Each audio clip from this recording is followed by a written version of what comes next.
Breaking news America B-2 బాంబర్ల attack తర్వాత Iran ప్రతీకార దాడులకు సిద్ధపడింది అని చెప్పుకోవచ్చు. మొత్తం 13 మిసైళ్లతో కూడా అటాక్ చేసేందుకు ఇరాన్ సాధించింది అని చెప్పుకోవచ్చు. అమెరికా స్థావరాలే లక్ష్యంగా ఇరాన్ ప్రతీకార చర్యలు తీసుకుంటున్నట్టు తెలుస్తోంది. అయితే ఖతర్లోని అమెరికా ఎయిర్ బేస్లపై ఇరాన్ దాడి చేసినట్టు సమాచారం. ఖతర్, ఇరాక్, కువైట్లలో అమెరికా స్థావరాలపై ఇరాన్ దాడులకు తెగబడింది.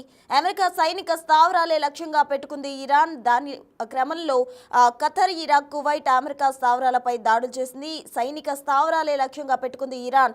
ఆపరేషన్ బషరత్ అల్ఫాత్ పేరుతో ఇరాన్ ప్రతీకార దాడులకు తెగబడింది. గల్ఫ్ దేశాల్లో వార్ సైరన్లు మోగుతున్నాయని చెప్పుకోవచ్చు.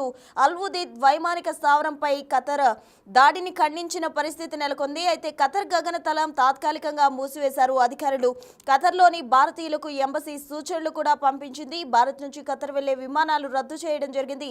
మరోవైపు ఖతర్పై ఇరాన్ దాడులను సౌదీ అరేబియా కూడా ఖండించిన పరిస్థితి నెలకొంది. ఇరాన్, ఇజ్రాయెల్ నుంచి భారత పౌరుల తరలింపు జరుగుతోంది. ఇరాన్ దాడులపై అమెరికా ప్రెసిడెంట్ ట్రంప్ రియాక్ట్ అయ్యారు.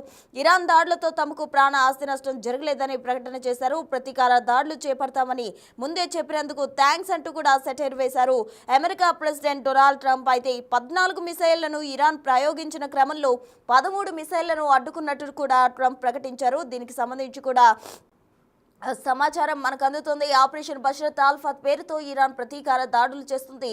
గల్ఫ్ దేశాల్లో ఇప్పుడు వార్ సైరన్లు మోగుతున్నాయని చెప్పుకోవచ్చు. 14 మిసైళ్లను ఇరాన్ ప్రతీకార దాడిలో భాగంగా ఉపయోగించింది. అయితే 13 మిసైళ్లను ధీటుగా ఎదుర్కొన్నామంటూ కూడా అమెరికా అయితే ఓ ప్రకటన చేయడం జరిగింది. మొత్తంగా ఖతర్లోని అమెరికా ఎయిర్ బేస్లపై ఇరాన్ దాడి చేసింది. అటు ఖతర్, ఇరాక్, కువైట్లలో అమెరికా స్థావరాలపై దాడులు చేసింది.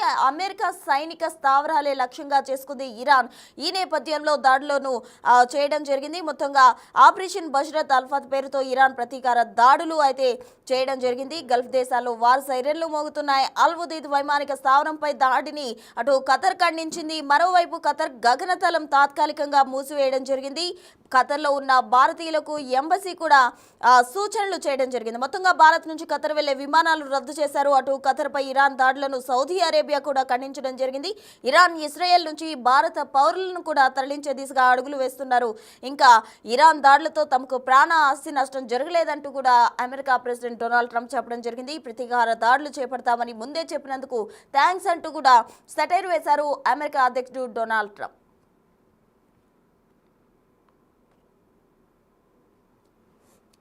రైట్గా అమెరికా దాడులకు సంబంధించి ప్రతీకార దాడులు చేసే విధంగా కూడా ఇరాన్ అడుగులు వేసింది అని చెప్పుకోవచ్చు. మొత్తంగా 14 మిసైళ్లతో అమెరికా సైనిక స్థావరాలే లక్ష్యంగా చేసుకుని ఇరాన్ దాడులు చేయడం జరిగింది. అయితే 13 మిసైళ్లను ధీటుగా ఎదుర్కొన్నట్టు కూడా అమెరికా ప్రకటన చేసింది. దీనికి సంబంధించిన కంప్లీట్ డీటెయిల్స్ అందించేందుకు మా ప్రతినిధి శివ ఢిల్లీ నుంచి సిద్ధంగా ఉన్నారు. శివ, యుద్ధం ముగిసిందంటూ కూడా ట్రంప్ ప్రకటన చేశారు. కానీ ప్రతీకార దాడులు ఇరాన్ మొదలు పెట్టినట్లుగా ప్రధానంగా కొంత సమాచారం అయితే అందుతుంది. 14 మిసైళ్లను ఇరాన్ ప్రయోగించింది. 13 మిసైళ్లను మేము అడ్డుకున్నామంటూ కూడా అమెరికా ప్రకటన చేసింది. ఖతార్లోని అమెరికా ఎయిర్ బేస్ పై ఇరాన్ దాడి చేసిన మధ్యలో ఖతార్, ఇరాక్, కువైట్ లో అమెరికా స్థావరాలపై దాడులు అనేది చేసింది. ఈ ఖతార్, అమెరికా ఎయిర్ బేస్ పై ఇరాన్ దాడి చేసిన నేపథ్యంలో అక్కడ అమెరికా ప్రభుత్వం కూడా అప్రమత్తమైంది. అమెరికా సైనిక స్థావరాల లక్ష్యంగా ఆపరేషన్ బషరత్ అల్ఫాత్ పేరు ఇరాన్ ప్రతీకార దాడులకు దిగింది. ఏదైతే ఇరాన్ కు సంబంధించిన 3 న్యూక్లియర్ కేంద్రాలు అయితే ఉన్నాయి, ఫోర్డో గాని, నటాంజ్, ఇస్ఫహాన్ అణు కేంద్రాలపై దాడి చేసిన నేపథ్యంలోనే ఇరాన్ ప్రతీకార దాడులకు దిగుతోంది. ఈ నేపథ్యంలోని ఆపరేషన్ బషరత్ అల్ఫాత్ అనే పేరుతో ఇరాన్ ప్రతీకార దాడులు చేస్తుంది. గల్ఫ్ దేశాల్లో ఈ మొత్తం వార్ సైరన్లు అయితే మోగుతున్నాయి. అల్ ఉదీద్ వైమానిక స్థావరంపై కూడా ఖతార్ దాడిని స్థావరంపై కూడా దాడిని ఖతార్ ఖండించింది. ఏదైతే ఇరాన్ ఏదైతే దాడి చేసిందో దాన్ని దాడులన్నింటినీ కూడా ఖతార్ ఖండిస్తున్న పరిస్థితి కనిపిస్తుంది. ఖతార్ గగనతలం తాత్కాలికంగా మూసివేసినట్టు ప్రకటించింది.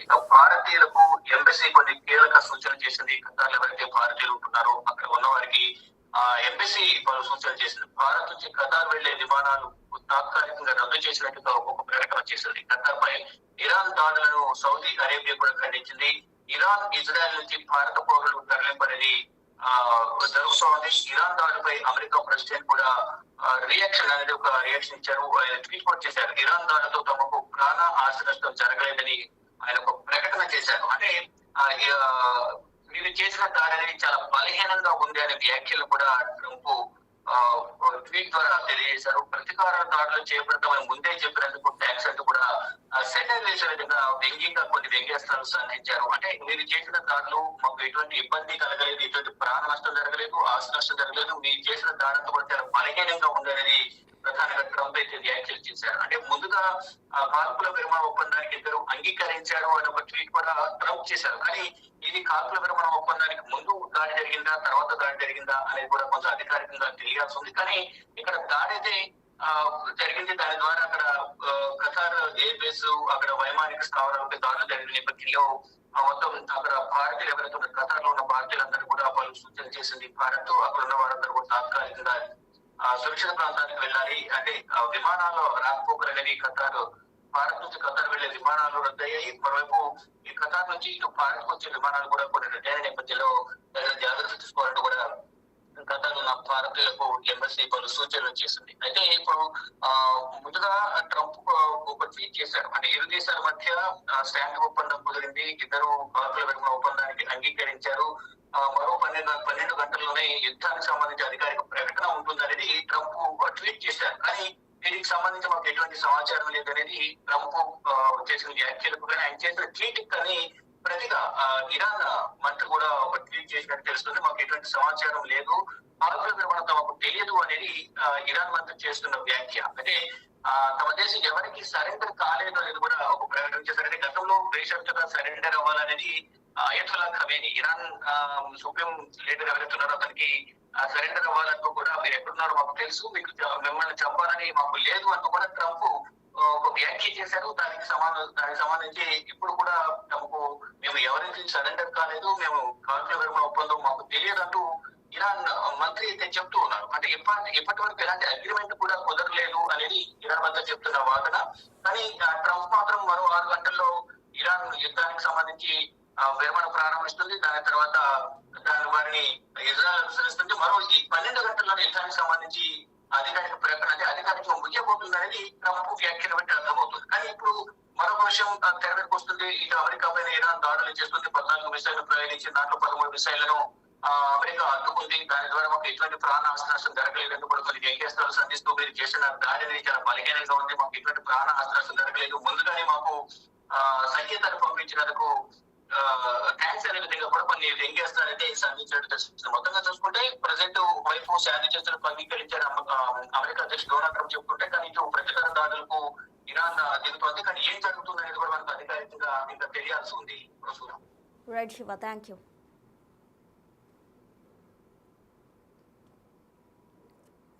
గల్ఫ్ దేశాల్లో వార్ సైరన్లు మోగుతున్నాయి. ఇరాన్ ప్రతీకార దిశగా అడుగులు వేస్తోంది. అటు అమెరికా మొన్న దాడులు చేయడం జరిగింది, దానికి ప్రతీకారం తీర్చుకునే దిశగా కూడా ఇరాన్ అడుగులు వేసింది. మొత్తం 14 మిసైళ్లతో అమెరికా సైనిక స్థావరాలే లక్ష్యంగా చేసుకుని ఇరాన్ దాడులు చేయడం జరిగింది. ఖతర్ గగనతలం తాత్కాలికంగా కూడా మూసివేయడం జరిగింది. అయితే ఖతర్ గగనతలంపై దాడికి సంబంధించి కూడా ఖతర్ ఖండిస్తున్న పరిస్థితి నెలకొంది. అటు ఖతర్కు వెళ్లే అన్ని విమానాలను కూడా రద్దు చేయడం జరిగింది. గగనతలం తాత్కాలికంగా మూసివేయడం జరిగింది. అటు భారతీయులను, ఇరాన్ ఇజ్రాయెల్లో ఉన్న భారతీయులకు ఎంబసీ అయితే ఒక సూచనలు చేసిన పరిస్థితి కూడా నెలకొంది అని చెప్పుకోవచ్చు. యుద్ధం ముగిసిందంటూ కూడా ట్రంప్ ప్రకటన చేయడం జరిగింది, ట్వీట్ చేయడం జరిగింది. అయితే దాని తర్వాత ఈ విధంగా దాడులు చేయడం జరిగిందా లేకపోతే ఏదన్నది చూడాలి. అయితే మొత్తంగా ఖతర్లో ఈ దాడులకు సంబంధించి కూడా అక్కడ ఓ వ్యక్తి మాట్లాడడం జరిగింది. దానికి సంబంధించిన బయట ఒకసారి చూద్దాం.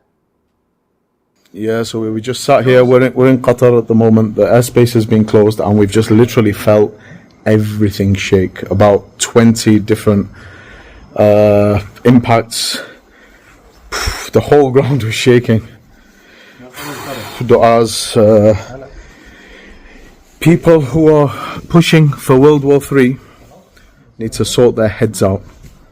It's not helping anybody. I'm telling you, I'm somebody who's been to war zones all over the world: Somalia, Yemen, Syria, Iraq. War is horrible and it's evil, and it's always the vulnerable, poor, weak people who have to pay the price of war. All those people out there who are itching for war, you need to stop it right now. Check your heads and pray for peace. Salam alaikum. Yeah, so we just sat here. We're in Qatar at the moment. The airspace has been closed, and we've just literally felt everything shake. About 20 different impacts. The whole ground was shaking. Du'as. People who are pushing for World War III need to sort their heads out. It's not helping anybody. I'm telling you, I'm somebody who's been to war zones all over the world. Somalia, Yemen, Syria, Iraq. War is horrible and it's evil, and it's always the vulnerable, poor, weak people who have to pay the price of war. All those people out there who are itching for war, you need to stop it right now. Check your heads and pray for peace. Salam alaikum. Yeah. ఇక మొన్న America B-2 బాంబర్లతో చేసిన దాడులకు ప్రతీకార దాడులకు దిగింది Iran. మొత్తం 14 మిసైళ్లతో America సైనిక స్థావరాలే లక్ష్యంగా చేసుకుని ఇరాన్ దాడులు చేసింది. మొత్తం 13 మిసైళ్లను కూడా అమెరికా అడ్డుకున్నట్టు చెప్తున్నారు డొనాల్డ్ ట్రంప్. అయితే ఇది తాత్కాలికంగా మాత్రమే ఉంది. చాలా బలహీనంగా ఈ అటాక్ ఉన్న మీనింగ్ వచ్చే విధంగా ఎటువంటి ప్రాణ ఆస్తి నష్టం జరగలేదంటూ కూడా ట్రంప్ రియాక్ట్ అవ్వడం జరిగింది. మరి పర్యవసానాలు ఏ విధంగా ఉంటాయి, ముందు యుద్ధానికి సంబంధించిన క్లారిటీ ఎప్పుడు వస్తుంది అన్నది మాత్రం వేచి చూడాలి.